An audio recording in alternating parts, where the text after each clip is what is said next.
मलबा, राख और गोले के धमाके। गाजा में जंग के 2 साल बाद भी सन्नाटा नहीं टूटा है।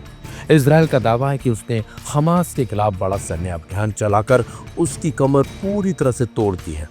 इजरायली सेना का दावा है कि अब तक 22,000 से ज्यादा हमास के लड़ाके मारे जा चुके हैं और उनके सुरंग नेटवर्क का बड़ा हिस्सा तबाह कर दिया गया है।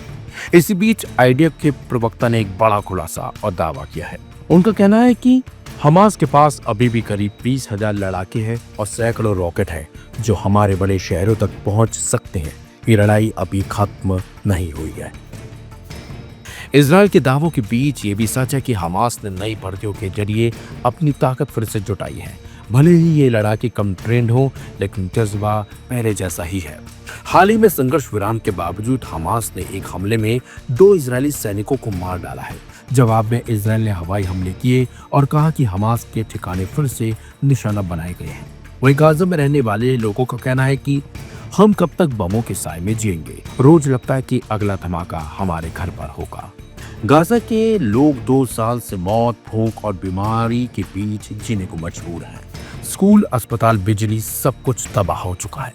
संयुक्त राष्ट्र गाजा को मानवता के लिए खतरे की श्रेणी में रख चुका है। दूसरी ओर इजराइल भी अलर्ट पर है। सीमाओं पर सेना की तैनाती और सख्त निगरानी जारी है। डर है कि अगला हमला कब और कहां होगा, कोई नहीं जानता। मिडिल ईस्ट के एक्सपर्ट का कहना है कि यह सिर्फ सैन्य संघर्ष नहीं, जब तक राजनीतिक समाधान नहीं होता यह चक्र जारी रहेगा। हमला, जवाबी हमला और संघर्ष विराम चलता रहेगा। तो फिलहाल गाजा में जो शांति है वो बेहद नाजुक है। हालात कभी भी बदल सकते हैं और एक और लड़ाई की शुरुआत भी कभी भी हो सकती है। अंतर्राष्ट्रीय समुदाय की भूमिका अब पहले से कहीं और ज्यादा अहम हो चुकी है। लेकिन जिस तरह का दावा इजरायली सेना कर रही है, उन दावों में अगर थोड़ी सी भी सच्चाई है तो मिडिल ईस्ट में जंग एक बार फिर शुरू होने का खतरा बढ़ जाता है। और माना जा रहा है कि इस बार अगर जंग शुरू होती है तो तबाही पहले से कहीं और ज्यादा मचेगी। आपको बता दें, 2 साल चली जंग में हजारों लोग मारे गए, लाखों लोग बेघर हो गए और लाखों लोग अभी भी इस हमले की जद में हैं, क्योंकि वो लोग ऐसे घायल हुए हैं कि वो ना तो जी पा रहे हैं और ना ही मर पा रहे हैं। लेकिन जिस तरीके से इजरायली सेना ने अब दावा किया है, अगर उन दावों में सच्चाई थोड़ी भर भी निकलती है तो कभी भी किसी भी वक्त फिर ये जंग शुरू हो सकती है।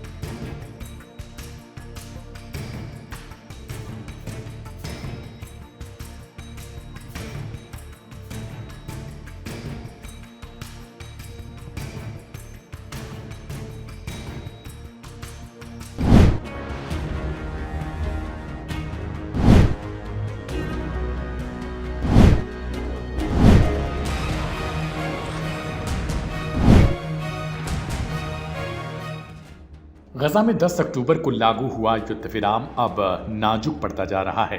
2 साल से जारी हिंसा को थामने के लिए अमेरिकी राष्ट्रपति डोनाल्ड ट्रंप की मध्यस्थता में हुआ यह समझौता अब एक बार फिर तनाव में आ चुका है। इस करार के तहत गजा में मानवीय सहायता बढ़ाने और रफा सीमा खोलने के प्रावधान किए गए थे, लेकिन मुश्किल से 10 दिन भी नहीं बीते कि दोनों पक्ष एक दूसरे पर युद्ध विराम उल्लंघन के आरोप लगाने लगे। 19 अक्टूबर को हमास ने कथित तौर पर रफा में इजरायली सैनिकों पर हमला किया। इस हमले में इसराइल के 2 सैनिकों की मौत हुई और कई घायल हुए। जवाब में इसराइल ने गजा के कई इलाकों पर हवाई हमले के दावे किए, जिनमें कम से कम 26 फिलिस्तीनी मारे गए। इनमें महिलाएं और बच्चे भी शामिल थे। हालांकि इससे पहले भी हमास ने इसराइल पर ही गजा के कई दूसरे इलाकों में हवाई हमलों के आरोप लगाए थे। हमास समर्थित लोगों का कहना है कि इसराइल ने 2 सैनिकों की मौत के दावे हमास पर थोप कर जानबूझकर उसने गजा में बमबारी की, जबकि हमास का इस हमले से कोई लेना देना नहीं था। युद्ध विराम के बाद इस तरह के हमले यह साफ संकेत देते हैं कि शांति अब भी गजा से दूर है। इधर इसराइल ने दक्षिणी लेबनान पर भी अपने हवाई हमले तेज कर दिए। नवंबर साल 2024 में हुआ इसराइल हिजबुल्लाह युद्ध विराम अब 1 साल पुराना हो चुका है, लेकिन सीमा पर तनाव अभी भी बरकरार है। इसराइल का दावा है कि उसके हमले हिजबुल्लाह के ठिकानों पर केंद्रित होते हैं, जबकि लेबनान का कहना है ये हमले सीधे नागरिक इलाकों को निशाना बना रहे हैं। 11 अक्टूबर को दक्षिणी लेबनान के एक निर्माण सामग्री व्यवसाय पर विस्फोट में एक सीरियाई नागरिक की मौत भी हो गई थी और 7 लोग घायल हुए। धमाके में लाखों डॉलर की मशीनरी नष्ट हो गई। स्थानीय प्रशासन का कहना है कि इस तरह की घटनाएं अब आम हो चुकी हैं और लोग रोज भय के माहौल में जीने लगे हैं। संयुक्त राष्ट्र शांति बल यूनिफिल के आंकड़ों के मुताबिक 27 नवंबर साल 2024 से लेकर अक्टूबर 2025 के मध्य इसराइल ने लेबनान में करीब 950 प्रोजेक्टाइल दागे और सब हवाई हमले किए। वहीं इसी अवधि में लेबनान की ओर से केवल 21 प्रोजेक्टाइल दागे गए जो जवाबी हमले थे। युद्ध विराम के बाद हिजबुल्लाह ने सिर्फ एक हमले की जिम्मेदारी ली है। लेबनान के राष्ट्रपति जोसेफ ऑन ने इन हमलों को नागरिक सुविधाओं पर क्रूर प्रहार बताया। संसद अध्यक्ष नबीह बेरी ने भी इसराइल पर पुनर्निर्माण में बाधा डालने और बुनियादी ढांचे को नष्ट करने का आरोप लगाया। लेबनान ने इस मुद्दे पर संयुक्त राष्ट्र सुरक्षा परिषद में औपचारिक शिकायत भी दर्ज करवाई। लेबनान के स्वास्थ्य मंत्रालय के मुताबिक युद्ध विराम के बाद इसराइली हमले में अब तक 270 से ज्यादा लोग मारे गए और करीब 850 लोग घायल हुए। संयुक्त राष्ट्र मानवाधिकार कार्यालय की रिपोर्ट बताती है कि इनमें से 100 से ज्यादा नागरिक या फिर गैर लड़ाके थे। विशेषज्ञों का कहना है लेबनान का यह अनुभव अब गजा के लिए चेतावनी है, जहां युद्ध विराम तो लागू रहेगा लेकिन हमले थमे नहीं है। ये लो इंटेंसिटी कॉन्फ्लिक्ट यानी कम तीव्रता वाला लेकिन लंबा खिंचने वाला संघर्ष बनता जा रहा है। इसराइली सेना को संभावित खतरे पर पहले ही हमला करने की छूट मिली है। यही वजह है कि गजा में अब भी लेबनान जैसा पैटर्न देखने को मिल रहा है, जहां हर दिन कुछ न कुछ गोलीबारी, धमाका या हवाई हमला होता है। रफा की सड़कों पर धूल और मलबे के बीच अब फिर से बारूद की गंध है। हर विस्फोट के साथ यह सवाल गूंजने लगा कि क्या यह युद्ध विराम सच में शांति की ओर एक कदम था या बस युद्ध की एक नई शुरुआत, एक छोटा विराम।